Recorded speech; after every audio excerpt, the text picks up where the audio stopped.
Teman-teman, kita hari ini mau mempelajari materi yang katanya susah. Ini di kelas 12 SMA ya, materi metabolisme, tepatnya anabolisme ya.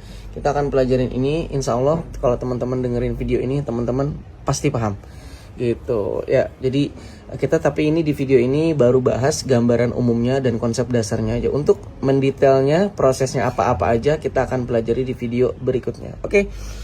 Fotosintesis, sintesis artinya pembuatan senyawa organik ya menggunakan energi cahaya ya. Reaksinya CO2 ya, ini diperoleh dari udara, masuk lewat stomata, ditambah air berasal dari tanah, masuk lewat akar ya. Keduanya ini akan kita gabungkan dengan sumber energi. Energinya dari mana?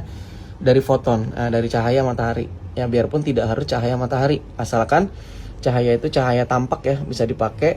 Dan paling efektif itu biasanya cahaya merah sama biru ya, cahaya merah sama biru. Oke. Nah, energi cahaya ini akan ditangkap oleh satu sistem ya, namanya fotosistem.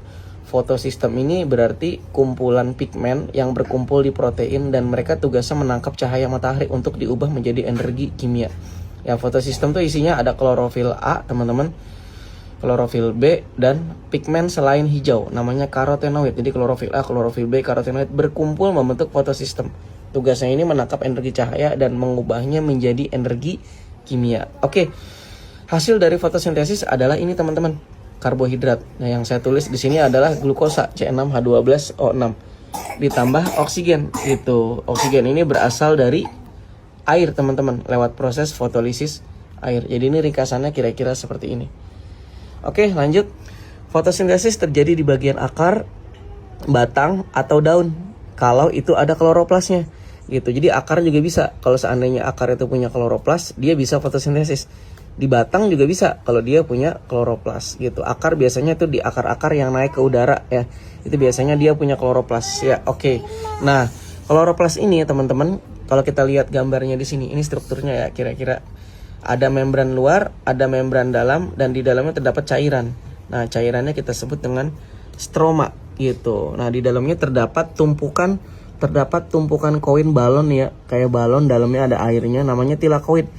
Kalau satu ini namanya tilakoid. Kalau dia numpuk namanya grana ya, atau granum ya, boleh juga. Itu istilahnya jamak sama tunggal aja.